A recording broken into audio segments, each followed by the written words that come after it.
baptizing them in the name of the Father, Son, and Holy Spirit, and teaching them to obey everything Jesus commanded them. We at the American Family Association seek to aid the church in our Great Commission. This is American Family Radio, a listener-supported ministry of the American Family Association.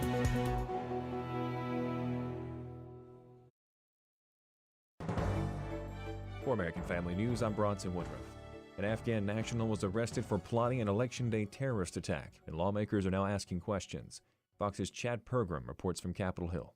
Some lawmakers are still stumped about this ISIS terror plot and when Afghan national Nasir Tawhidi was radicalized. They have an incomplete picture of the conspiracy to disrupt elections. He lived in Oklahoma City. Tawhidi came to the U.S. under a special DHS program following the botched withdrawal from Afghanistan in 2021. He appears to have circumvented a more rigorous vetting process because of the pullout. Now, it could be a huge issue if officials can prove the suspect was radicalized after he arrived on U.S. soil. The administration defends how it handled people who came to the U.S. after the military left Kabul. The FBI says it searched the suspect's phone and found communications between him and a person who facilitated recruitment, training, and indoctrination for people looking to join terror group ISIS. Heavy hitters in the Democratic Party are misrepresenting or calling for the weakening of the free speech clause of the First Amendment. AFN's Steve Jordahl reports.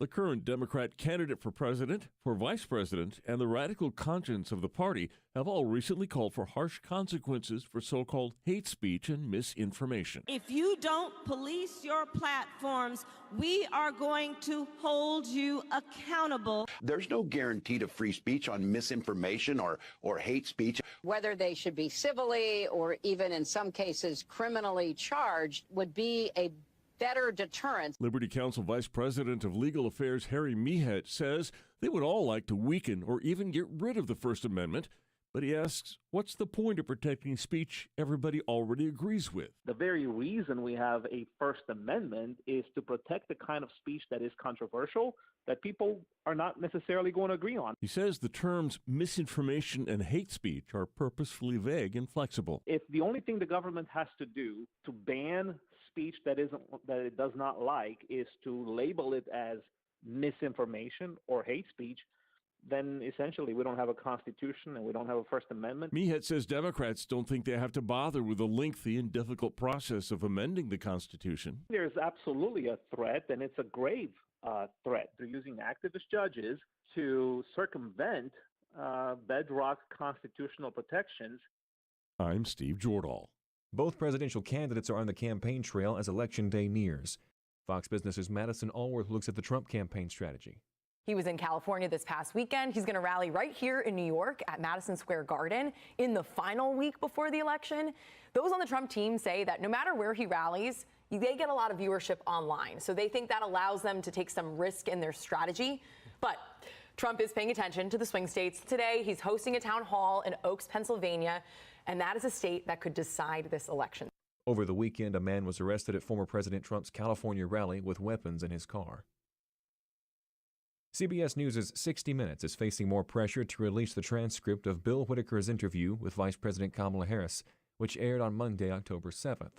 Barry Wise, the editor of the Free Press, posted to social media on Saturday and said 60 Minutes should release the unedited transcript of the Kamala Harris interview. The Free Press also published an editorial on Saturday calling on 60 Minutes to release the unedited Kamala Harris transcript. CBS News has been at the center of outrage after it aired an edited clip of Vice President Harris during its primetime 60 Minutes election special Monday that was different from a preview of the exchange she had with Whitaker that critics widely panned. In final news, the historic Gillian's Wonderland Pier amusement park in New Jersey has closed down after generations. One of the first things vacationers would see from miles away heading to Ocean City was the towering giant wheel. It's reported the park is closing because of ongoing financial problems made worse by COVID impacts and Superstorm Sandy. And that's all for this hour of American Family News. Thanks for listening. You can find much more news from a Christian perspective on AFN.net. For American Family News, I'm Bronson Woodruff. The loss of a child through abortion, miscarriage, or stillbirth affects the emotional health of families. Feelings of anger, sadness, and regret can be overwhelming. There is hope and healing in the aftermath of a reproductive loss. Call the International Helpline at 866-482-LIFE to talk with someone who has been where you are and healed to help others. Your call is confidential. 866-482-LIFE. Liberals are determined to fight any legislation that protects election integrity. That's why the Safeguard American Voter Eligibility Act has been added to a continuing resolution spending bill. The SAVE Act will make sure only American citizens can vote. States will have to remove non-citizens from their lists of voters. Please take time today to urge your representative to support the addition of the SAVE Act to any continuing resolution bill. Time is of the essence, so visit afa.net today. Welcome to Today's Issues, offering a Christian response to the issues of the day. Here's your host, Tim Wildman, President of the American Family Association.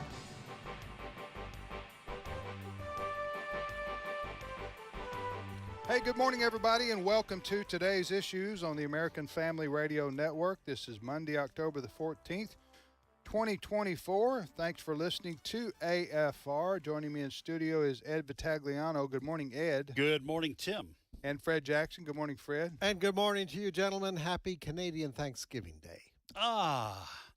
Yes, I knew I had a craving for turkey. As people know, if they listen regularly here, Fred hails from Nova Scotia. That's right. Yeah. And so today is it like do you observe it like we do here in the U.S.? Yeah, we stuff ourselves with turkey. Do you really? Yes. I was just kidding. I didn't know. Yeah, no, same way. The only reason I think it's a little earlier because it's colder in Canada, and so we harvest the crops a little bit earlier. I see. Plus, you got to get out to the rink, play a little hockey. Plus, there has to be a Monday off every month. That's true in Canada. They've stretched everything now. I think there's one stat holiday a month. I wouldn't mind that in this country. You go after Christmas, you go January, February into March without a day There's off. one what kind of holiday? Statutory. Oh, statutory. Yeah. Oh, mandated by the federal government. Yes. Yeah. Okay. Well, listen, and I think we're getting close here in the United States to having half the days we get no mail. Because we got half the days are covered by federal holidays. We're today here. It's Columbus Day. Yeah. Well, it's observed. Yes. Columbus Today's Day. Columbus Day. Yep. Yeah. The actual Columbus Day was 2 days ago, but it's federal holidays are almost always on a Monday. So they observe it today. They're not going to observe it on Saturday. No, they're not. No. Right. Yeah, you got a day off, and it's on Saturday. Can't do that. All right. Well, anyway, so what is it called in Canada? Thanksgiving Day. Thanksgiving Day. Yeah. Oh, Thanksgiving Day. Okay. Yes. Yeah. Did y'all borrow that from us or what? How'd that work? No, we get thankful too. You. Yeah. Who did? All right. So anyway, happy Thanksgiving Day to our friends in the Great White North. Uh-huh. All right, so at the bottom of the hour, we're going to be talking to Carol Ward. She's going to be in studio with us, and she is a missionary in Africa. Mm. And she shared with our staff in devotion this morning and just blew everybody away. Yeah, folks, you get ready to buckle up. Hear about the power of God. Amazing. Yeah. You're about to hear a modern-day book of Acts. Yes. Story of what God is doing in Africa through the work of Carol Ward and her team there, and most all of them are natives of Africa, and so it's just even among the Muslims yes. in Africa. Folks, you will want to hear this. Yeah, I was reading in her book over the weekend, "Lord, Send Us Where No One Wants to Go," and it just blew me away. Yeah. So, folks, you do not want to miss Carol Ward at the bottom of the hour. Yeah, so it's coming up. We look forward to visiting with Carol. So All right, Fred, what's the first news story we need to cover today? Well, I'll tell you what, I think it is safe to say there is concern growing within the Democratic Party that Kamala Harris has got a problem with particularly black male voters. There's more and more polls are showing this, and the attention she basically this week is going to dedicate it, starting yesterday actually, to going and focusing on the black vote. Yesterday she was in a black church. Today, this morning already, she's announced some kind of program of $20,000 in forgivable loans for black males who want to start a business. So this has been out there now for a couple of weeks, but now we're seeing the evidence of concern within the Democratic Party. Dana Bash at CNN spoke with James Clyburn. He is perhaps the most senior of the black members of Congress, and he's kind of a leader in that group. And so she talked to him about this problem. And Barack Obama was out campaigning last week. He was chastising black men, saying, hey, because he's reading the polls, and he's saying, are you worried about the fact that Kamala Harris is a woman? So he talks about this. Cut number 5. Your friend, Congresswoman Debbie Dingell, who you campaigned with in Michigan, says that the message she's hearing from black men is, quote, Democrats take us for granted. Donald Trump talks to us directly. Are you concerned about black men voting for Trump or staying home? Well, thank you very much for having me. Yes, I am concerned about black men staying home or voting for Trump. All right. So there you heard. He went on just to explain about that. But also, I was just listening to an interview that Fox did with Charles Payne. You may be familiar with him. He's with Fox Business, but he speaks on political issues. And when he was asked this question in the interview just a few minutes ago, he took off his glasses and kind of slammed them down on the desk. He says black men are tired of the Democratic Party pimping the black vote. And that's the way he put it. And who is this? This is Charles Payne. Charles Payne. He's a black fella on the Fox News business section. Right. Yeah, but he speaks on political issues, not just business issues. He says that black men are just fed up. And it's not because, and he was really upset with the insinuation of Barack Obama saying it's because Kamala Harris is a woman. No, he said. No, he says black men are affected by this economy just like everybody else. And he's tired of the Democratic Party slotting all black men in, well, they're not going to vote for Kamala Harris because she's a woman. He says that's not true. Nobody will know until the election day and afterwards, as they count up and kind of do a demographic examination of how the vote comes out. No one will actually know what percentage of black men are going to vote for Trump. But what we're hearing is exactly what you're saying, is that the numbers of those black men who are dissatisfied with the policies of the Democratic Party is growing. And I think it's exactly like you said, Fred. The reason for it is they want economic opportunities too. They had it under 4 years of Donald Trump. Yep. And over the last 3.5/4 years of the Biden-Harris administration, they've seen that evaporate. While simultaneously, you have this massive influx of people coming from Latin America across the southern border illegally, draining away resources in the inner cities, which are often the safety net for black families, and crushing wages and taking jobs. And so for the Democratic Party to pretend that black men just aren't paying attention is not only short-sighted, but it could signal a transformation in the body politic if Democrats don't, as the Harris campaign is doing, try to bring those voters back. I'm not sure they're going to be able to pull it off. Okay, a couple things. One is the Democrat Party counts on 90% of African Americans voting for them every day. Mm-hmm.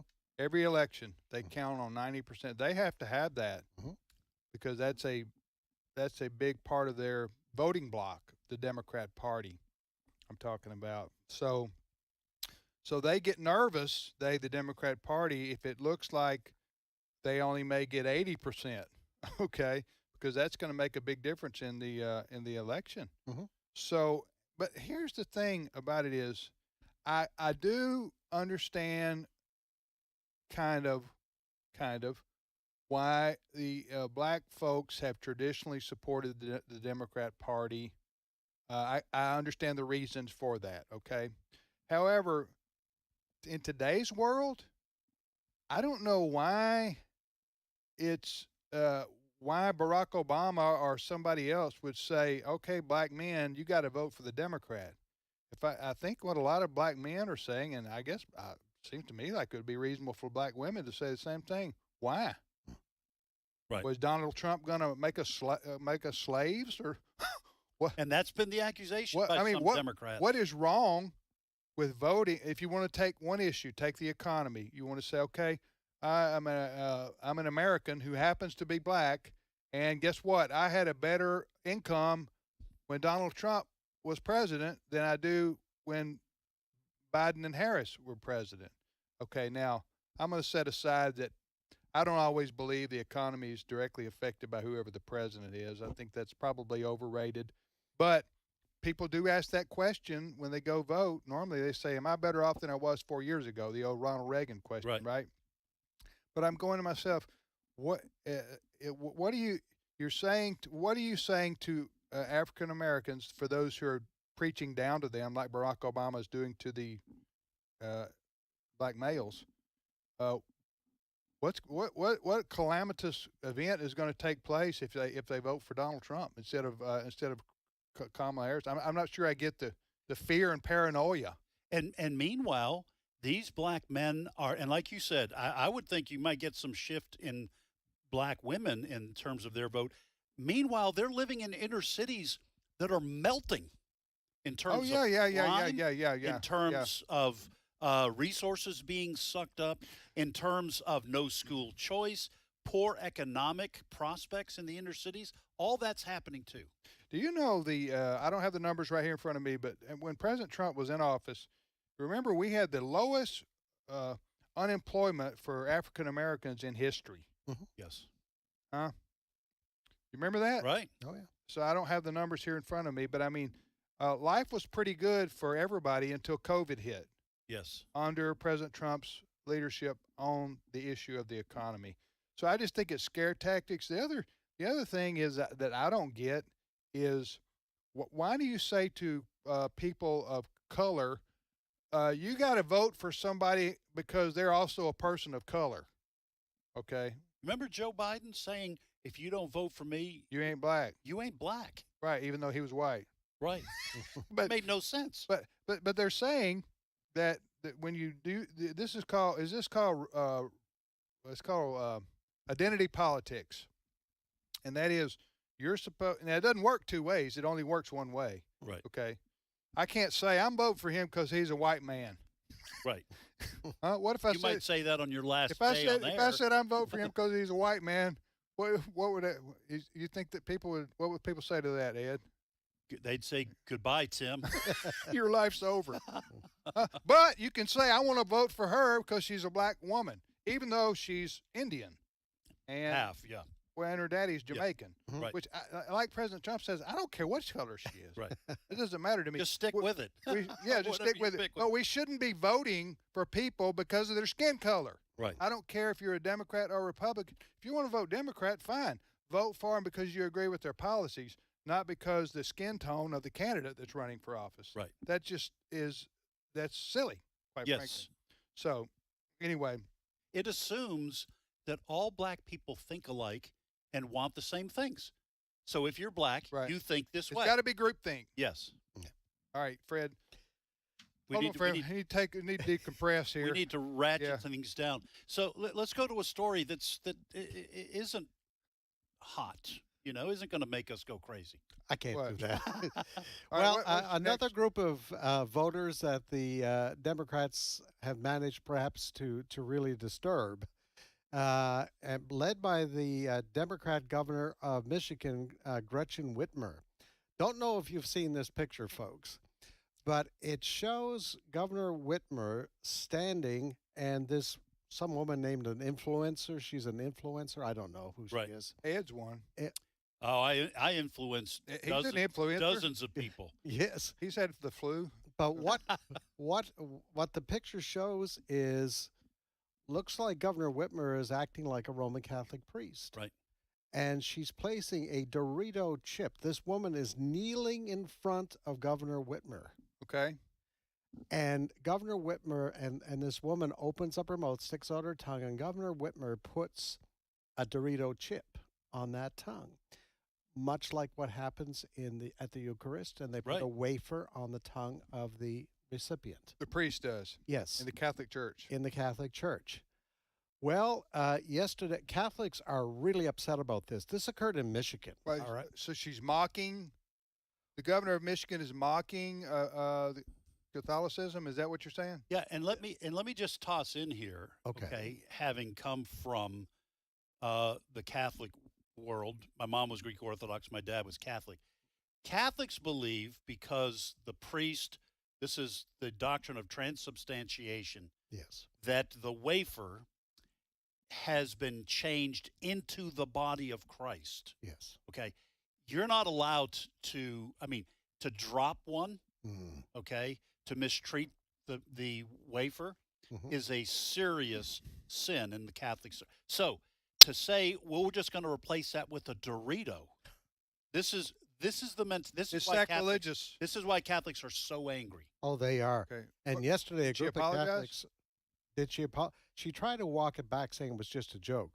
But yesterday, a group of Catholics held what they called a rosary rally outside of Governor Whitmer's house. Father Frank Pavone of Priests for Life was on with our own Jenna Ellis this morning. He was asked about this. This is his opinion on this, cut number 6. Why in the world didn't you know better? Everybody knows exactly what that gesture is. Everybody knows whether they share the Catholic faith or not. And it's like, how in the world do you not realize the impact this is going to have? If we're going to take somebody at their word, I didn't intend to insult, then we have to come to the conclusion that they're just clueless. The other conclusion, of course, is that they're intentionally doing a hateful, disrespectful act. So not only in Michigan have the Democrats upset the Muslim vote there, Palestinian vote, very large Palestinian community there. They're not happy with the Biden administration about what's going on, Israel, Gaza, and Lebanon. But now they have really disturbed the Catholic vote in Michigan. And they're not buying the excuse, apparently, that Governor Whitmer, it was meant as a joke, whatever the case may be. They're not buying it. They see the seriousness. As you've just outlined, Ed, and has Father Frank Pavone just said, the Eucharist is a very serious moment in the Catholic Church. And you don't joke about that. Well, and it wasn't just a photo. I saw a video. And after Governor Whitmer placed the Dorito in this woman's mouth, Whitmer turns to the camera with a straight face and kind of, it looks like daring the viewer to say something. Yeah. She wasn't grinning. This wasn't a skit from Saturday Night Live. This was a serious attempt to disrespect the Catholic faith. Yeah, I didn't see it. So that happened over the weekend?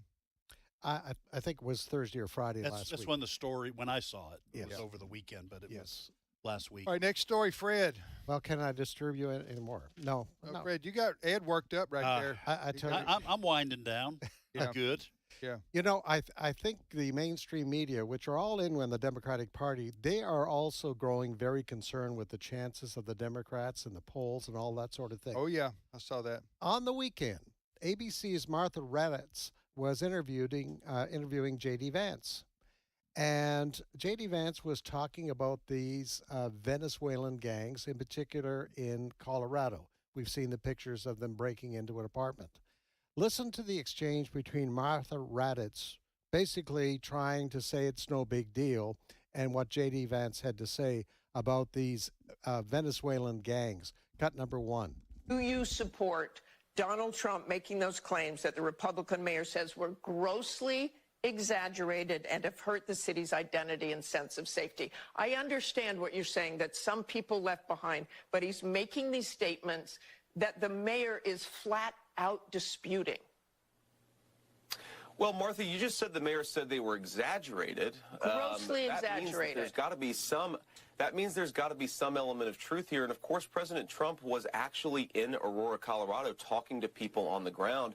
And what we're hearing, of course, Martha, is that people are terrified by what has happened with some of these Venezuelan gangs. Senator Vance, I'm going to conflict you because I know exactly what happened. Martha. I'm going to stop you. The incidents were limited to a handful of apartment complexes, and the mayor said our dedicated police officers have acted on those concerns. A handful of problems. Only, Martha, do you hear yourself? Only a handful of apartment complexes in America were taken over by Venezuelan gangs, and Donald Trump is the problem and not Kamala Harris's open border? Americans are so fed up with what's going on, and they have every right to be. Yeah, J.D. Vance, are you hearing yourself, Martha Raddatz? Hey, it's just a few apartment buildings that are being broken into by Venezuelan gangs. What's the big deal? That was a knockout blow. that was a knockout. First of all, Raddatz was in full shilling mode. She's a shill for the Democratic Party. Yes. It was clear that what she was going to do is contradict whatever J.D. Vance said in order to go after Donald Trump. If I was a betting man, I would have no problem betting that she has never done that to a Democratic candidate or a Democratic political figure when she's interviewing them. She was hostile. Yep. She was rude.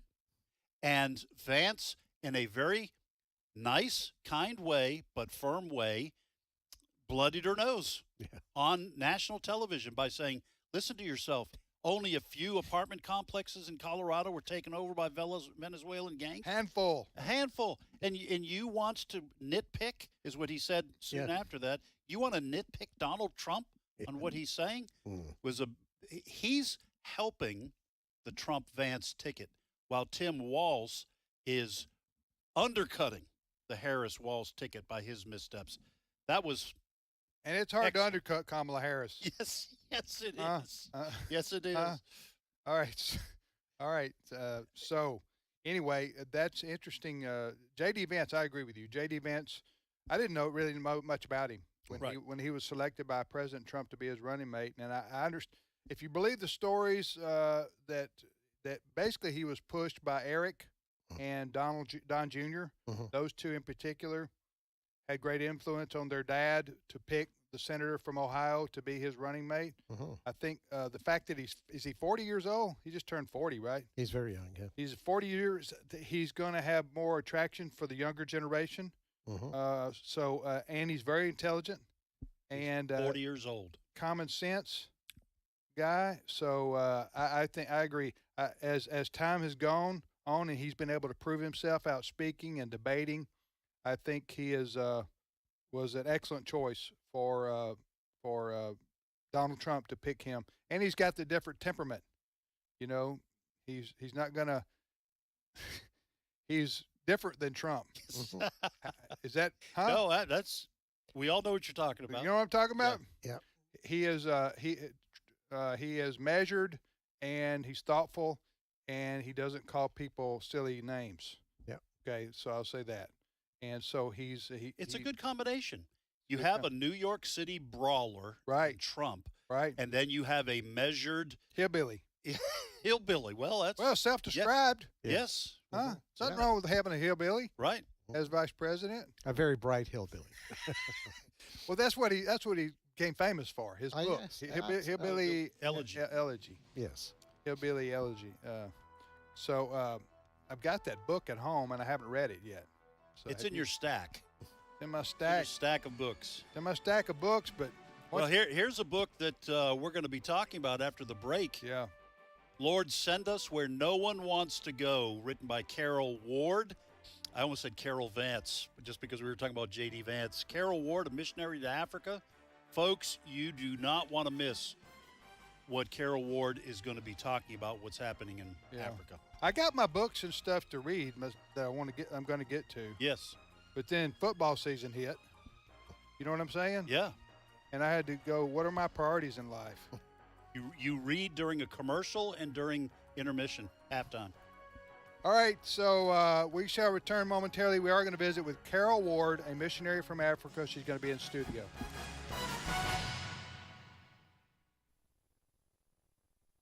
It's my turn. Here is your host for My Turn, Don Wildman. Our Creator intended for us to enjoy living. Those who feel the Christian religion concerns itself only with life after death miss a major portion of the message of the Galilean. He was very much concerned about us in the here and now. Using the common sense God has given us, and some guidelines Christ gave to approach life, we can set down some rules that will help us enjoy life if we will follow them, even enjoy life a little more than perhaps we do now. The first rule is enjoy living a little more by laughing a little more. A good sense of humor has never hurt a single person, and it has made life blossom like a flower in the desert for multitudes. Concerning laughter, Sir Max Beerbohm once wrote, "Strange, when you come to think of it, that of all the countless folk who have lived before our time on this planet, not one is known in history or in legend as having died of laughter." Thomas Carlyle, the historian, believed in the medicine of laughter so much that he once said, "No man who has once heartily and wholly laughed can be altogether irreclaimably bad." If you wish to enjoy living a little more, then laugh a little more. Two men were fishing one Sunday morning when they heard the church bells ring, reminding the people in the town that it was time to come to church. One of the men, feeling guilty that he was fishing rather than being in church for worship, said to the other, "You know, I guess we should have gone to church this morning." The other man, without ever giving it a second thought, replied, "Well, I couldn't have gone anyway. My wife is sick this morning." There's a good reason. And then there was a man who was having several distressing events happening to him at one time. He was telling a friend about his troubles. The friend, wanting to be of help to the man, told him, said, "Cheer up, things could get worse." And the story goes that the man with all the problems took his friend's advice. He said he cheered up, and sure enough, things got worse. Another rule to follow which will be helpful is this: enjoy your family a little more. Family life was intended by God to be an enjoyable experience, and it will be if we work at it, give it a little more of our time and effort. Children and grandchildren are to be enjoyed, so are parents and grandparents. Here's some practical advice from the pen of Ogden Nash. One would be in less danger from the wiles of the stranger if one's own kin and kith were more fun to be with. In the world in which we live, the family unit is likely to break apart, at least mentally, if not physically, if we don't make an overt effort to keep it together and fun to be a part of. Business and a few of the other things which often seem so pressing can wait occasionally. The family unit only stays intact so long. So enjoy the family. Make it enjoyable to be a part of the family unit. Take the time and make the effort to enjoy the family a little more. This has been My Turn with Don Wildman, a production of the American Family Association. The Lord is good, a stronghold in the day of trouble, and he knows those who take refuge in him. Nahum 1, verse 7. American Family Radio. This is today's issues. Email your comments to comments@afr.net. Past broadcasts of today's issues are available for listening and viewing in the archive at afr.net. Now, back to more of today's issues. Hey, thank you for listening to American Family Radio on this Monday, October the 14th. Tim Wildman here with Ed Battagliano and Fred Jackson. And we are delighted to have in studio with us Carol Ward. Carol is in the States. She's originally from here, but she's back in the States visiting friends and family and speaking. She is a missionary in Central Africa, and we're going to talk all about that with her today. She's the author of the book, Lord, Send Us Where No One Wants to Go. Lord, Send Us Where No One Wants to Go, the Carol Ward story. Good morning, Carol. Good morning. Did I don't know, are you American?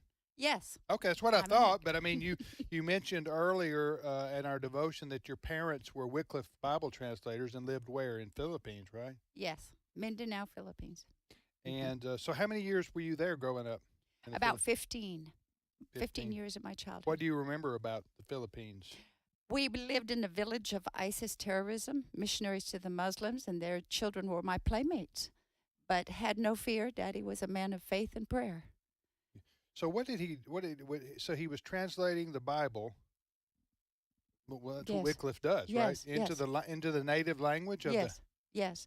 People that have never had the Bible before, never heard Jesus, communism and Muslim. So you lived there till you were 15? Yes, sir. Years old, and then what happened? Then I moved to the States, and I got my nursing degree and worked about 20 years in America with heroin addicts off the streets, foster kids, evangelism, prayer movements, numerous things. Oh, so you weren't a nurse, a traditional nurse. You were a nurse for people who were like on the streets or something? Well, both. I worked in the hospital too. Okay. Oklahoma City You area. had to have a paycheck, right? Yes, yes. To be able to do the ministry work, right? Yes. In Oklahoma City. Yes. Okay. Yes. Well, you're in town with us today. You share with our staff this morning just a fascinating story of how God of your life, and it's in the book. Lord, Send Us Where No One Wants to Go. We're going to dive in here, but people may not be able to listen to the whole interview, so I want you to tell people how they can learn more about your ministry. What do they need to do?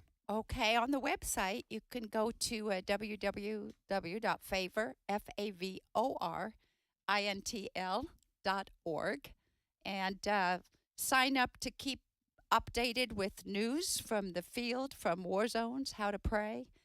Order the books and even some teaching online. Do you get one email a week usually? Yes. Reporting on what's going on in Africa? Yes. Okay. Yeah, absolutely. Now, I was reading this book, Lord, Send Us Where No One Wants to Go, over the weekend, and I'm just going to say my mind was blown, okay? Now, this isn't, and you spoke during devotions this morning here at American Family Association. You never said this was Carol Ward. This was all about what God is doing. However, your surrender to God completely and without fear and without reservation, I think goes a long way toward God using you and the others that you have kind of raised up in spectacular ways. Could you share the story? Because you have been a missionary to Africa and South Sudan, okay, one of the worst places on earth in terms of violence and chaos and lawlessness and murder everywhere. Can you share the story of what happened when those two, I forget what tribe they were from, terrorists got into your vehicle and the exchange you had with them? And when was this? When did this take place? Well, I've been there in Africa 22 years ago, and that story was probably about 10 years ago. And I was starting now to move from northern Uganda war zones into South Sudan. So I'm driving back and forth, and sometimes by myself through blown up vehicles because they, hold you at gunpoint. The rebels do. They put on military uniforms, have AK-47s. So you don't know if they're rebels or soldiers. Right. And take you off road and, rape and murder, and then loot the car and burn the car. So I'm driving through burned vehicles. But this particular time we had two staff in the front, missionaries from Uganda, helping me to set up stuff in South Sudan, stopped on the road, which you're never supposed to do. And two very tall Dinka, scars on their face, how they mark their faces, the warriors do, came with AK-47s, jumped in the back of the car, the doors were open, and got on either side of me and smashed me, between them, and slammed the door. We're your escorts now. Told the driver, get off track. I knew exactly what they were going to do in just a matter of minutes. And so I always carry Bibles, and I grabbed the Bible and flipped around to the guy on the left because he had a AK-47 and a pistol and is already rolling bullets around in his hands. And I got right in his face waving that Bible and said, "Do you know what this is? And what is your name? And I'm so glad you're in the car with me today. This is an appointment from heaven." And he was absolutely stunned and taken back. And I was, probably spitting all over him and acting like a mad lady. And he said, "Jacob, a joke. They have a Dinka and a Western name." And I said, "Jacob," I said, "do you know your name's in this book? Do you know who Jacob is? He's famous. Do you know his dad, his granddad? Do you know how many kids he has? Let me tell you about Jacob." And he's just stunned. I started talking 90 to nothing. I thought, I'm going to start with Adam because I got a 3-hour drive ahead of me, and he's got to hear it all. Bible story after Bible story. The power is in the Word of God. Amen. And this guy is spellbound. And every once in a while he'd go, "Why'd they do that? What'd they do that for?" And I've never been so happy talking about Abraham offering Isaac on the altar, you know. And when I got to 1 John, and I You went through the whole Bible? The whole Bible. Every Bible story I could remember. Thank God I have them all in my heart. And I said, we got to walk in the light as he's in the light so we can fellowship, we can forgive our brothers. And he looked at me and he said, "I think that's what our nation needs, isn't it?" I said, "Of course it is, Jacob. That's why I'm here." He said, "Why are you here? I was going to kill you." I said, "I know you were, but I got a message stronger than death, and his name is Jesus." And he had tears in his eyes. By this time, they're softened. I led them both in prayer for salvation. They both received Jesus. And at the 3.5-hour mark, as we're dropping him off, I said, "I'm going to give you this, Jacob." The Bible, he clutched it to his heart like I was giving him $1 million. And I said, "But on one condition, you got to read it every day, and you got to tell somebody every day what you read." "Oh, I'll do it, I promise." I said, Jacob, you know what that makes you? That makes you a missionary. You got in this car as a murderer, you're getting out as a missionary." And we went to his village. He said, "I have the killingest village. Will you come?" Went there, planted a church, Bible school. Those guys are now missionaries to the nations. Okay, and I'm going to let Fred jump in here too, but this is just fascinating.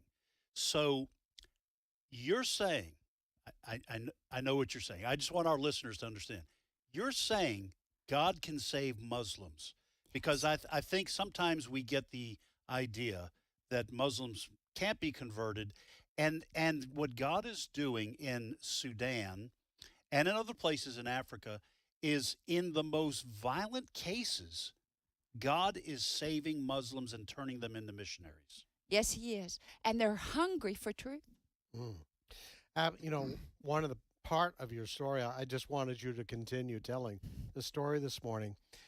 But you've been in Uganda, Southern Sudan. You're living in Chad now, I think you were telling us. Yes. One of the most fascinating things is, God has used you. More and more people are getting saved. You have Bible schools. You're sending missionaries out. And one of the aspects of your story was leadership in these countries is hearing about you. And instead of being worried and trying to chase you out of their countries, what are they saying to you? "Please, will you come? We heard what God is doing. We heard you have truth. We heard you know about the true prophet. They're knocking on our gates and getting saved, a couple Muslim a day. But we were invited by the vice presidents in South Sudan to bring trauma healing, because they said all we know is revenge, anger, hatred, and bloodshed. And it's all based on forgiveness. It's changing them." So you're also using the Quran to lead people to Christ. Can you explain that a bit? Yes, there's verses in the Quran or related to the Quran where Muhammad will even say, "Don't follow me. I don't know where I'm going." Well, we lead them to John 14:6, Jesus is the way, the truth, and the life.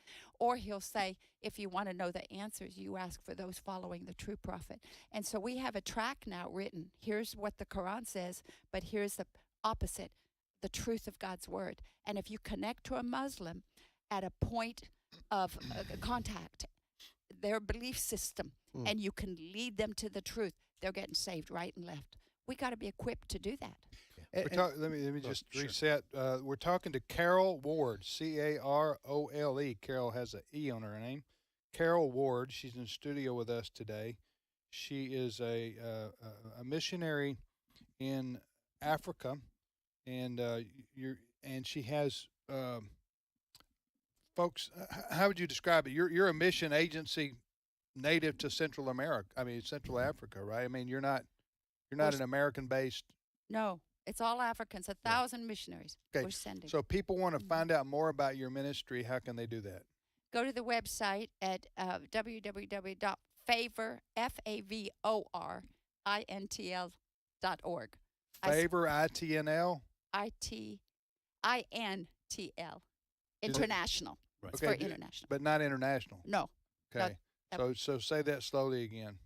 FAVORINTL.org. Can people buy the book there?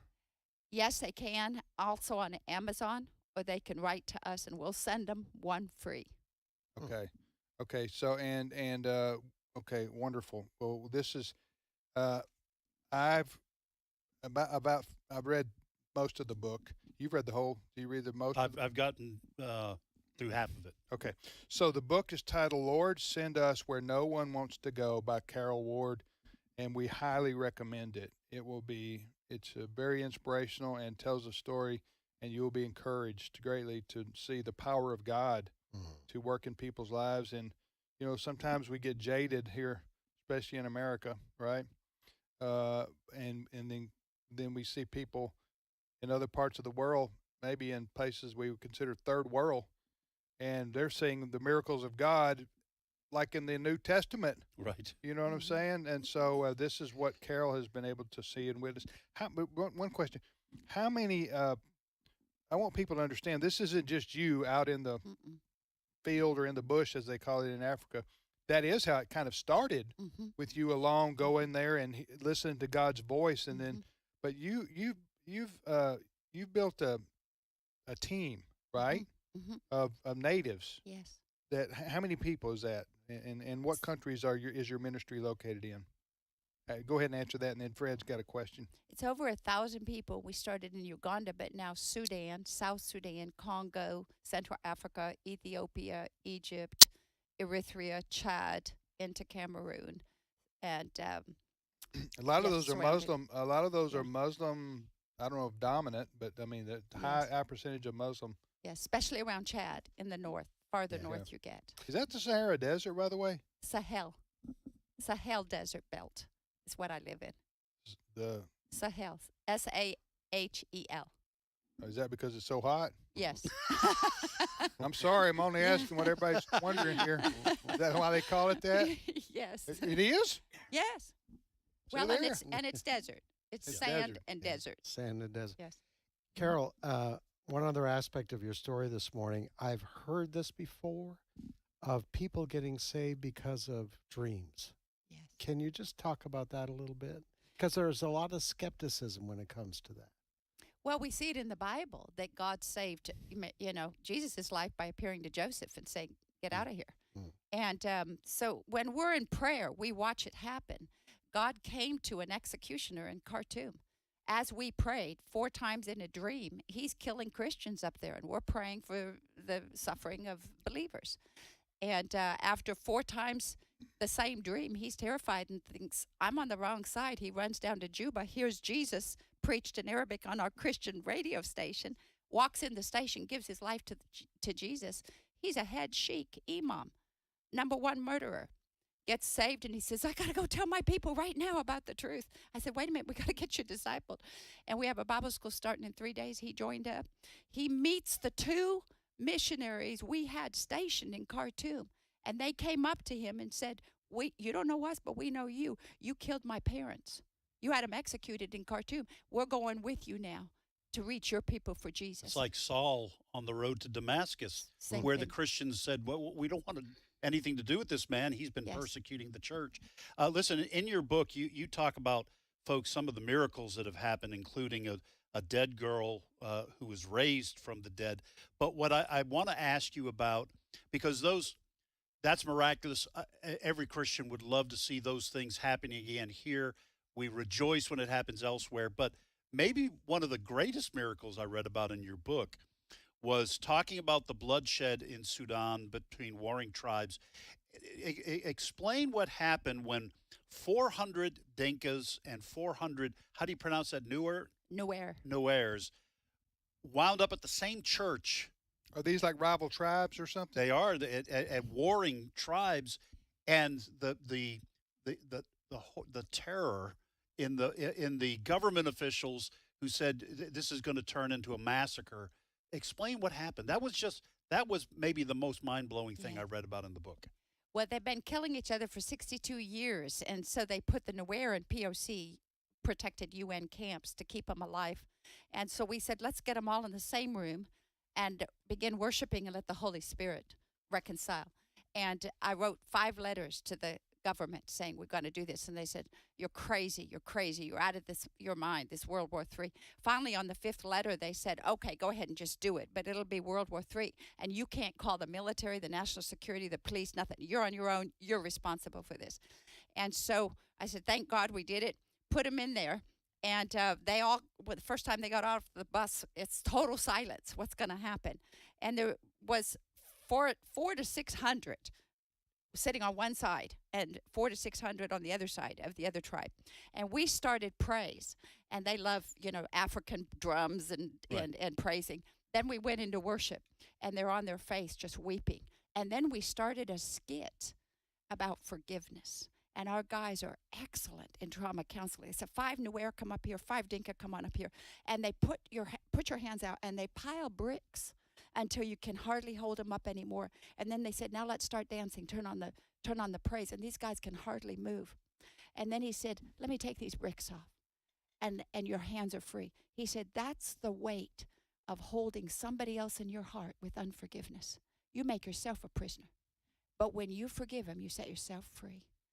How many want to know the great forgiver? Because you can't give what you haven't received. Every hand goes up.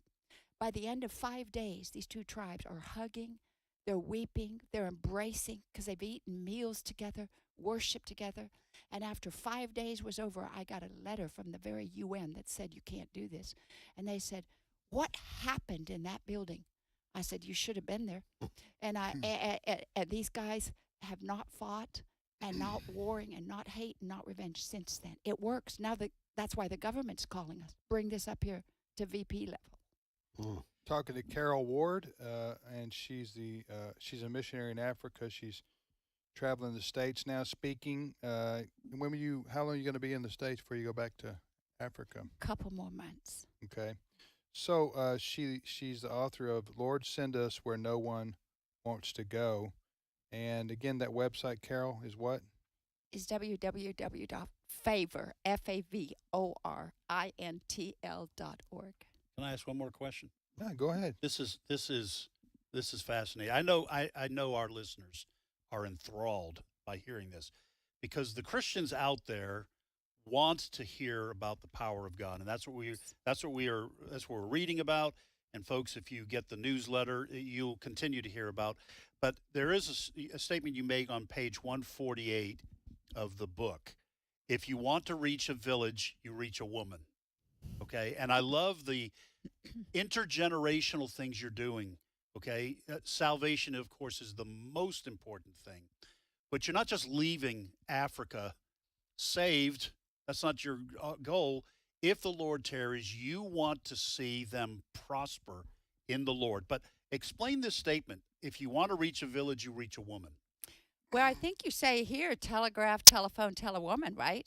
And so they're great missionaries. So when we go in and plant a church and you get 50 women around that are just saved and they form a co-op, we want to see community transformation around the gospel, because it's not happening around the government, and it's not their job. It's our job. And so you get these 50 women together, form a co-op. We disciple them for 1 year, trauma healing, budget, godly marriages, savings, all kinds of things. Second year, they pick a project. We put in an income-generating, sustainable livelihood project, and they build a business. We train them how to do it and equip them to do it. And then they do another business and, educate their kids, feed their kids. Third year, now you take the produce from your project and you go as missionaries to the next village, win them to Jesus, and start their project with your first fruits. Phenomenal results. Hundreds of villages we've been in now in these 10 nations, and results are amazing. Because God's going to bless that. Yes. God's going to bless that. Yes. Amen. I want to ask you about Africa, I guess this is a broad general question, but you mentioned earlier in the program the influence of Islam, which is basically in the northern third, right? Yes. of the continent. But then when you get to the central part of the continent, I guess lower down to the continent, what is the religion or religions there? Is it we think about voodoo, and I know to a lot of Americans you say voodoo, they think, well, a witch doctors or something on a movie, but it's ancestry worship, occults. So that's pretty thick in that part of the world, right? Yes. Yeah. Yes, and we're misinformed because usually the media says anybody that is non-Muslim, they call them Christian. So you're either Muslim or Christian. Well, Christian can mean pagan, voodoo, witch doctor. Right. Anything non-Muslim is Christian. But do you think that's part of why Africa has not prospered, not progressed? Again, I'm talking broadly and generally, but I mean, you know what I'm saying? Yes. Do you think so? Yes. We take for granted sometimes our Judeo-Christian core values and our foundation we have had. Right. And in Africa, they've never had one full generation of discipleship, and we're transformed by the renewing of our mind. Which is what you're doing. Yes. What you guys are doing is you're wanting to have a generational change, where you have a Christian family, raise a Christian children, raise another Christian family, and that ultimately and you're talking about teaching them how to run businesses, how to make a living for themselves and their family. This is a wonderful thing. The thing that thrills me about the power of God being so evident in the ministry that you have started and that is continuing is that for a lot of the history of Africa, at least going back into the 17 and 1800s, the only real contact a lot of these Africans had with the Christian religion was because European countries were carving up the continent. And so it was, this just from what I've just read, that Christianity was seen as the white man's religion. And there was that natural hesitancy, but the anointing of God and the power of God is able to break through that, and they see the real Jesus. And it just thrills me to see the power of God, this kind of book of Acts kind of Christianity that cannot be stopped by demonic powers. It's astonishing what's happening in Africa. And like Fred said, we're all hearing stories about people, Muslims in Iran, getting saved from dreams. And it seems clear that God loves people wherever they are and in whatever bondage they are in terms of religion. God wants to set them free. Amen. Amen. He loves every person equally. And one of the most beautiful things about born-again Muslims is they become the most radical missionaries. So if you can bring them to Jesus, dreams and visions, using the Quran, prayer, power of prayer, these imams and sheiks that know the Quran are able to bring their people to Jesus. And this makes up an army. I mean, that it's multiplying like the New Testament church. And it's multiplying with the power of God and the power of prayer. And remembering that His word is the power of God unto salvation. Amen. Carol Ward in studio with us. God bless you, Carol. Thank you for being with us. And we will ask our listeners to pray for your ministry. And if you want to, you need to read this book Ed's talking about. The name of the book is Lord Send Us Where No One Wants to Go by Carol Ward, Carole Ward. Get it on Amazon. And you go to Carol's website also to keep up with her ministry. Thank you, Carol. Thank you. All right, we're going to take a short time out for news, and we'll be back in 5 minutes with more of today's issues on the American Family Radio Network.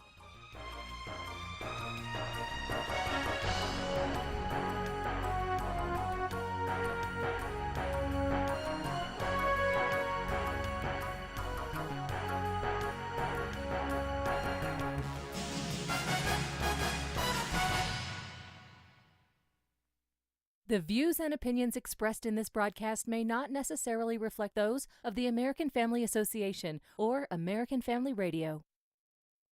Faith, family, freedom. American Family Radio. As a federal or state employee, you have the opportunity to support the American Family Association through the combined federal campaign. By designating a monthly payroll deduction using 12037, you help AFA continue to fight for your family. So when you complete your CFC form, remember, AFA's number is 12037. And thank you for your help. This is American Family Radio, a listener-supported ministry of the American Family Association.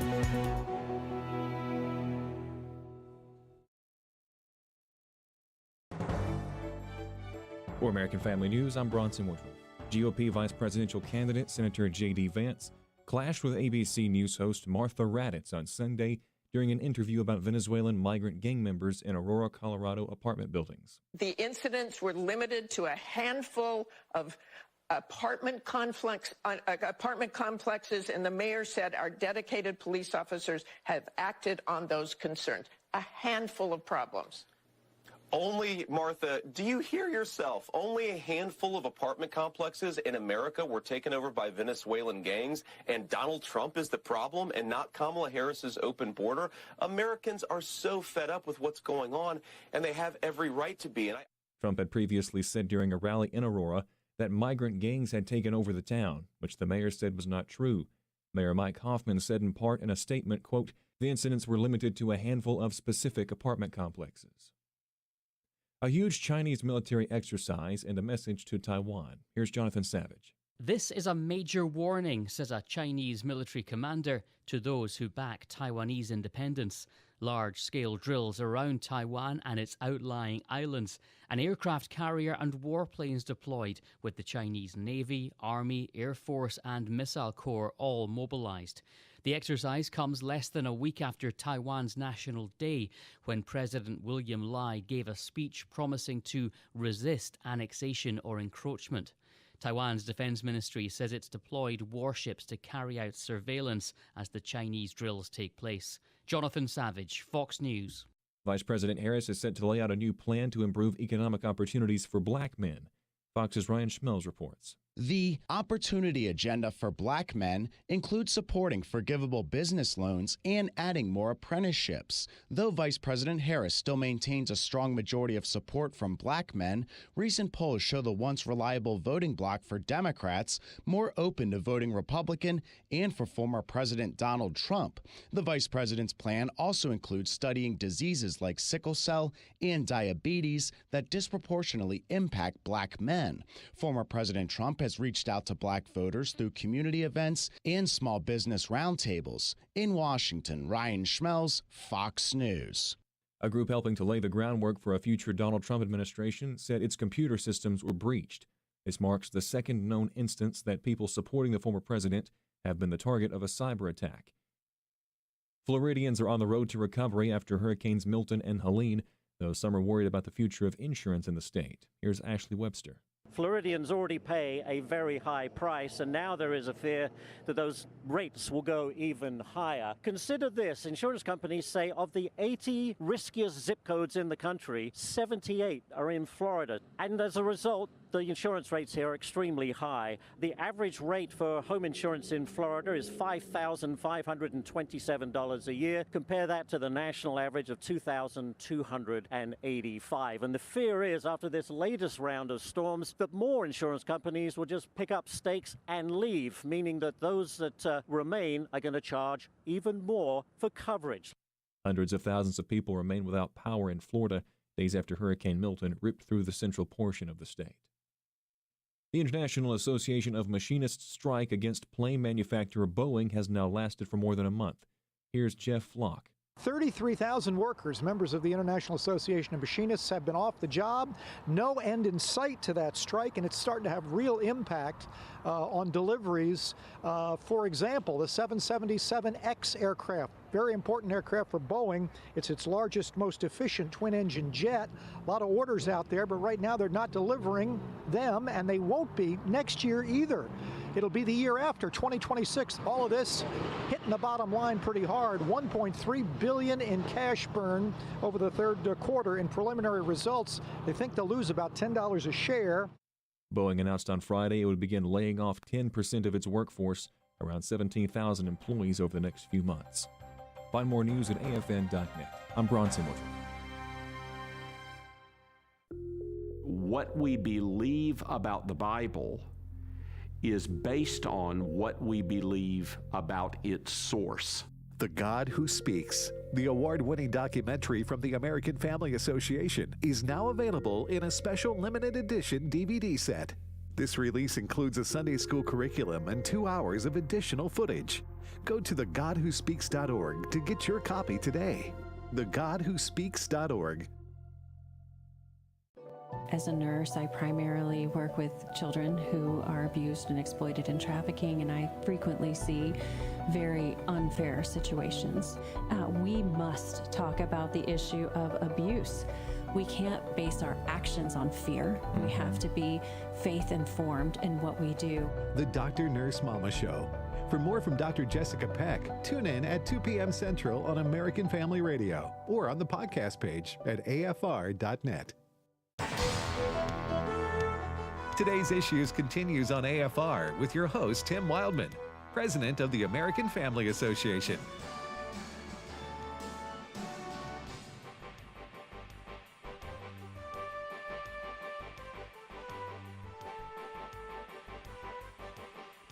Hey, welcome back to Today's Issues on the American Family Radio Network. Thanks for listening to AFR on this Monday, October the 14th, 2024.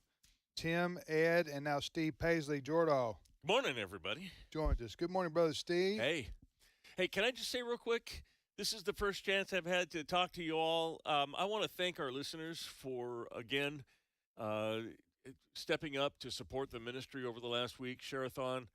You guys continually impress me. The people I talk to on the phone, no matter what you're going through in your personal lives, and I talk to people who are having some hard times in this economy and just in other things, and they're unanimously grateful and proud of what we do here, and I'm proud to work here too. So thank you, everybody. Amen. Absolutely. We were very pleased, happy with the results of our 3-day Share-a-thon, and God bless everybody who called in or wrote in, went online and made a contribution. It takes everybody. Right. It takes everybody pulling together and to meet our goals. It's very expensive to run and operate 170 radio stations. I was sitting here this morning, we were walking down the hall, and I was looking at one of our trucks going out to one of our trucks carrying our engineers. Mm-hmm. Our engineers driving the trucks. The trucks aren't carrying them. I don't know. Elon Musk might have been involved. Well, could have been. But anyway, they were headed for Kentucky, Indiana, and Illinois. Wow. And but carrying their equipment to go make sure that our towers are still operational and everything's looking good. Checking the out. Big Ten. Yeah. So to the Big Ten country. Yeah. So I'm just saying that okay, somebody's got to pay for that trip. Right. Couple $1,000. You know what I'm saying? And then, so I'm just saying that it's very expensive. People know that, but our listeners have been very good to give time and time again so that we can keep this ministry. We're not in debt to anybody. We're not, begging, please get us out of debt. We've made some dumb decisions. I've seen that happen to ministries before, huh? So, as you say, Steve, we're just very grateful and thank you for everybody who participated in our AFR Share-a-thon. All right, what's your first story today, Steve? Did you see over the weekend, speaking of Elon Musk, him landing his booster back on the launch pad? Did you guys see that? I did see that. Did you see I that? saw that, but I didn't know what was going on exactly. So I felt every like time something was stalled out. No. Every time that they launch a rocket, the rocket goes up, and then the booster comes off because that's just to get them up into orbit. And usually with NASA and everything, the booster kind of falls into the sea and goes away. But Elon has figured out how to bring those boosters back and land them upright, and he was landing them upright. I saw first it was on some ships, boats out at sea. platforms out at sea, and then he tried several times. They'd tip over, and they finally got him to land straight, and then he was landing them back on land, and he got pretty good at landing them straight. Well, this last weekend, he sent the rocket back to the launch pad, and it went right through the like a basketball in a hoop. You know, I saw that. I'm with Tim. It was a little hard for me to figure out what was going on, but because he reuses these. He reuses them. So, well, I was just I had that idea. I mean, I don't know how. Sounds like I'm bragging. Well, I had the idea like 3 years ago, but I just didn't have time to get. You know what I'm saying? Right. Yeah. Well, we know what you're saying. Or the money. Speaking of 3 years but ago. congratulations for Elon for catching the vision. Yeah. Yeah. he owes everything he owes to you, Tim. Well, it's interesting you say that. I sent them to him. It's Sent him the plans. It's interesting you say that because last year, last December 27th of 2023, the New Republic, which is the most left-wing screed out there, it's a magazine, it's a website. This 12/27/23. This is after Elon had bought Twitter or renamed it X. This is their tweet, to the headline that they put online on Twitter, announcing when they post their article. The tweet says, "Behind all of Elon Musk's bloviating and attention-seeking is a small man who's simply not very good at anything." Oh, my goodness. And then the title of the article itself was, "Elon Musk is the New Republic's 2023 Scoundrel of the Year. He proved this year he's not just evil, he's deeply stupid, too." Listen, I'm just going to say the New Republic is made up of a bunch of losers. Well, how you listen, you don't have to agree with Elon Musk, but don't call him small-minded and stupid or whatever they said. So he has That's started just absurd. He's responsible for SpaceX, which we were talking about landing, and he's going to be probably the first person to start getting regular traffic to Mars. He now owns Twitter. He started XAI, the OpenAI. It was the first thing he did. The Boring Company, one of his first ventures is a thing called the Boring Company, and it's BORING, and it basically drills tunnels in cities in which you can install subway systems. So he's doing that. Neuralink. Well, last week was he showed robots. Well, yeah. He started Neuralink, which is implants in the brain. OpenAI, he started that. Tesla. We get it, Steve. We got it. We got it. He's smarter than all of us combined. We Smarter got than it. me. Yeah. And what's the thing that the internet for people? I can't say that because we're done. Oh, okay. That's the internet for people. Well, I mean, high-speed internet for just through his satellites. Starlink. Starlink, yeah. Yeah.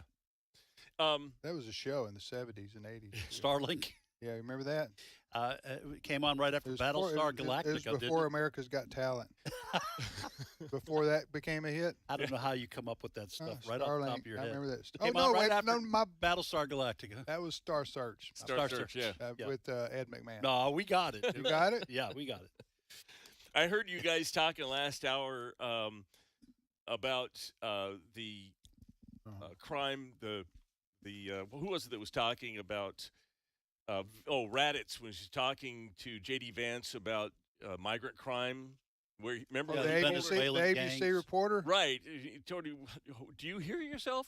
Well, I want to tell you that we have a nomination for, I'm going to say, New Republic Representative of the Year, people who just spout off nonsense and hope that they're taken seriously. Her name is Jasmine Crockett.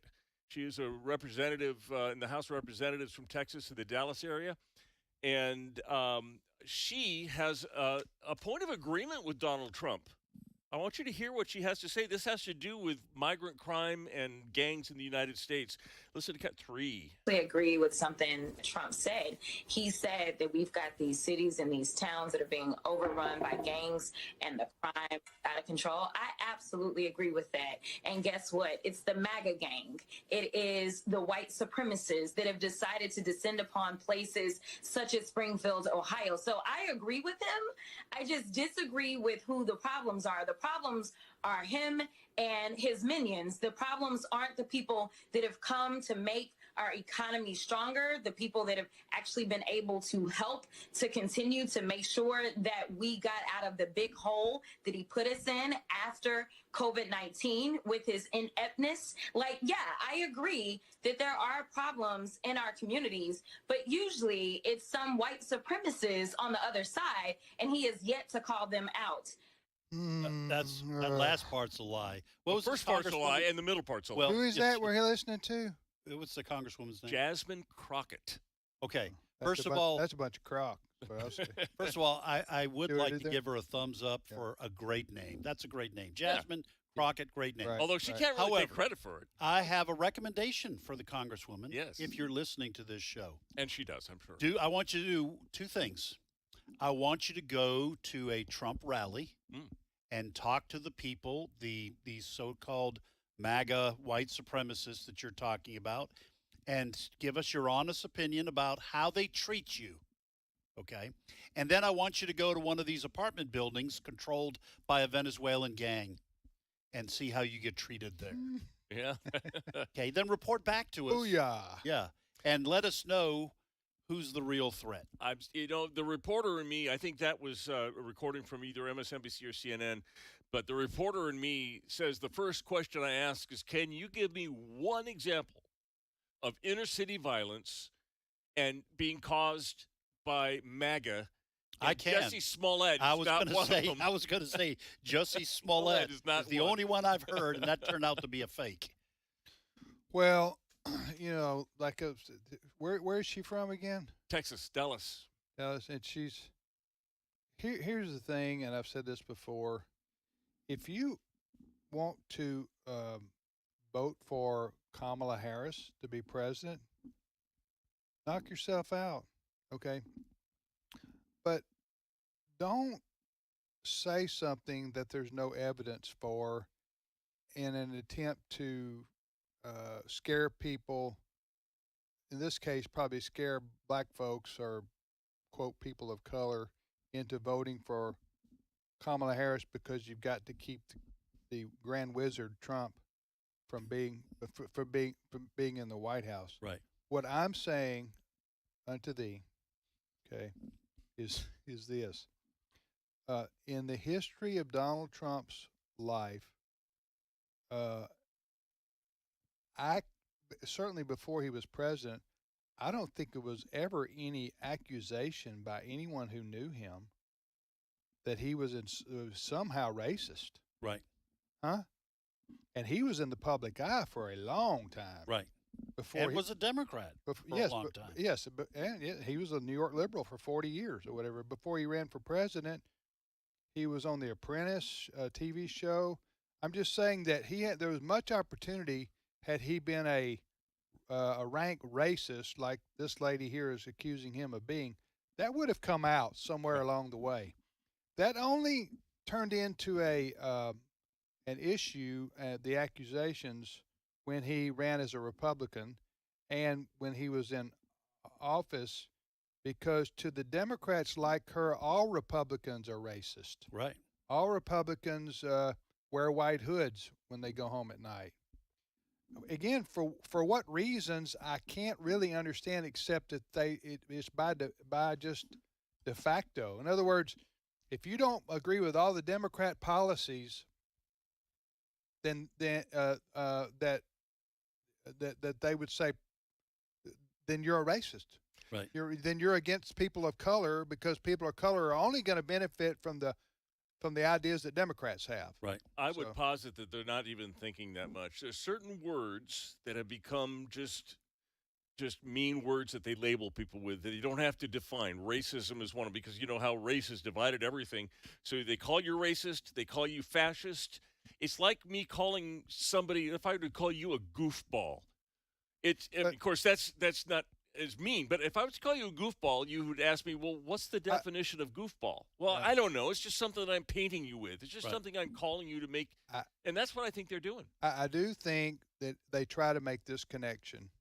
The liberal media and the Democrats and people who on the left, they're going to tell you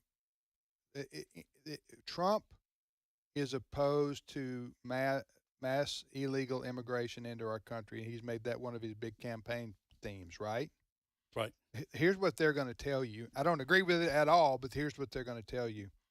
Because Trump opposes illegal immigration, and because the vast majority of people who are coming here illegally are brown-skinned, therefore, that makes him, he is exhibiting racial animus towards those people as a block of people. Do you see what I'm saying? Right. Now, sometimes Trump can say dumb things that are not helpful, like they're going to poison the country. that sounds terrible. You know what I'm saying? To say something like that, and that gives the left an opportunity to say, "See there, he's saying that brown people poison the blood of the country." Right. And now that's right out of Mein Kampf, or that's right out of some kind of racist document that people would read, the KKK playbook or something like that. Now we know that Trump doesn't mean it like that, because there's been, as I said, there's been no other evidence in his whole life that he's a racist. Right.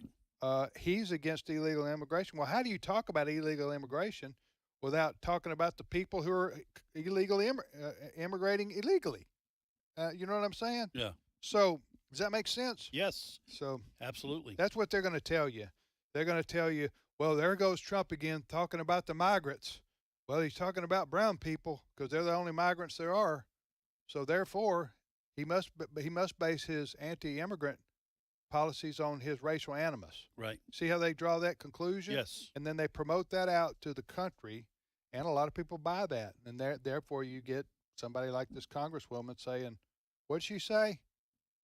That the violence and the gang problem is actually MAGA, actually white supremacists. It's not the... Yeah, let's hear this genius one more time, if we can here. Agree with something Trump said. He said that we've got these cities and these towns that are being overrun by gangs and the crime out of control. I absolutely agree with that. And guess what? It's the MAGA gang. It is the white supremacists that have decided to descend upon places such as Springfield, Ohio. So I agree with him. I just disagree with who the problems are. The problems are him and his minions. The problems aren't the people that have come to make our economy stronger, the people that have actually been able to help to continue to make sure that we got out of the big hole that he put us in after COVID-19 with his ineptness. Like, yeah, I agree that there are problems in our communities, but usually it's some white supremacists on the other side, and he has yet to call them out. Like white supremacists on the other side. Is this like the Wizard of Oz or something? Who's behind the white curtain is the white supremacist making every life miserable for everybody? I have no idea what she's talking about. She says these MAGA white supremacists descended on Springfield, Ohio. Yes, they did. It wasn't the 20,000 Haitian immigrants that came in. Right. Okay. It was whatever she's talking about, handfuls of MAGA white supremacists. Listen, was that a podcast or was she being interviewed? She was being interviewed. Okay, so I'm assuming that the interviewer pushed back a little bit on that. That's what I said I would have done, but right. no. You know, notice also, remember, this is a conversation about crime in the inner city. She's saying the people that we say are responsible for the crime, which would be illegal immigrants and Venezuelan gangs, are here to help the economy grow. No. That's why they're here. The problem, inner city crime? Yeah. That's young black males.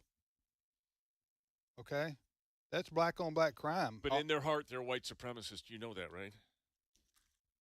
Listen, there's no sense trying to make sense of what she said. Not at all. That lady is untethered from reality.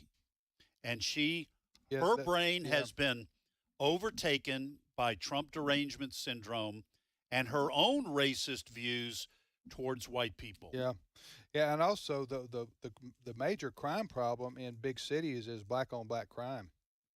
And mostly males ages like 15 to 35. That's you. Yeah. That's your demographic that's causing the uptick in violence in the big cities, inner cities I'm talking about. Yep. All right, you're listening to Today's Issues on the American Family Radio Network. Next story, Steve. The October 7th massacre in Israel, a lot of people are saying that the United Nations was complicit in this, that there's a group called the United Nations Relief Agency, UNRA, that is actually in cahoots, is teaming up with Hamas. In other words, they are letting Hamas use their buildings. Part of the UNRA are Hamas members. There's a lawyer named Gavi Marone, who is, his law firm is Law, and he is suing the United Nations Relief Agency. And I want you to hear some of the things that his discovery has uncovered about the UNRA. Cut 7. They did safe harbor for weapons. They inserted into the UNRWA headquarters Hamas's command and control and intelligence headquarters.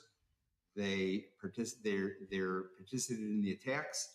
They created an education system to radicalize and recruit Palestinian children to become suicide bombers and terrorists eventually. And they transferred over $1.3 billion in cash into Gaza, into the hands of Hamas. This cash was used to purchase all the weapons and materials for the war machine. So this is this is a lawyer? A lawyer. Who is suing the United Nations Relief Agency, claiming that these things the UNRA had been doing at an international, supposedly unbiased, uninvolved, kind of peacekeeping type of relief agency, was actually housing Hamas command and control and protecting the weapons to not allow anyone to search them out. And $1.3 billion, did I get that right? $1.3 billion in cash that they funneled so that they could buy those weapons. And by the way, I would never really, in reality, call anything UN in Israel unbiased. Right. The UN has been incredibly anti-Semitic. Right.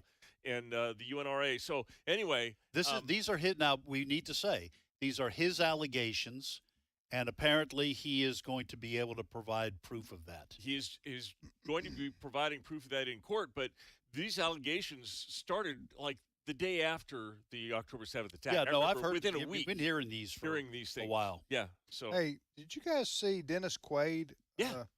Okay, over the weekend, Dennis Quaid, the actor. Right. Of course, he's got a movie out called Reagan, which is an excellent movie about the life of Ronald Reagan. If you haven't seen it, you need to check it out.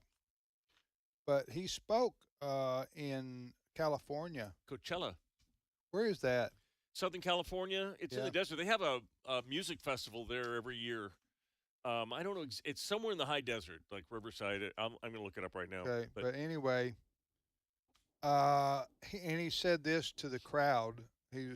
President Trump was there for a rally. Right. Which I don't know why he went there. I don't know why exactly President Trump went there, because going to California is a waste of time. But maybe there was some reasons I don't know about. Right. Okay. But he did get Dennis Quaid to speak, and Dennis Quaid said this to the crowd. God bless you. God bless America. I'm here today to tell you that it's time to pick a side, Quaid said on stage. Are we going to be a nation that stands for the Constitution or for TikTok? Are we going to be a nation of law and order or wide open borders? Which is it? Because it's time to pick a side, end of quote. And that's, obviously he mentioned that's the reason he was voting for Trump. Whereas for some of these reasons of policies that he agreed with. Coachella's down by Palm Springs, by the way. Okay. Out in the desert? Yeah. Well, and Dennis Quaid is only doing what others, leftists, have done in Hollywood. They've picked their side. They're all in for Kamala Harris. And you see them all the time coming out in support of Kamala Harris. I guess they can't cancel Dennis Quaid at this point. He's 60-something years old. He's already had the heyday of his acting career is gone. Right. So he's a conservative anyway, but if he were 25, they'd be trying to cancel. Right. You know what I'm saying? If news events don't derail us by tomorrow, I'd love to talk about the would-be assassin at Coachella as well. That's a weird Yeah, we didn't get to that. No, but we'll talk about that tomorrow. Yeah. Thank you, everybody, for listening to today's issues. Thanks to Carol Ward for sharing her story. Fred Jackson, Steve, Ed, and Brent Creeley, our producer. We'll see you tomorrow. Take care.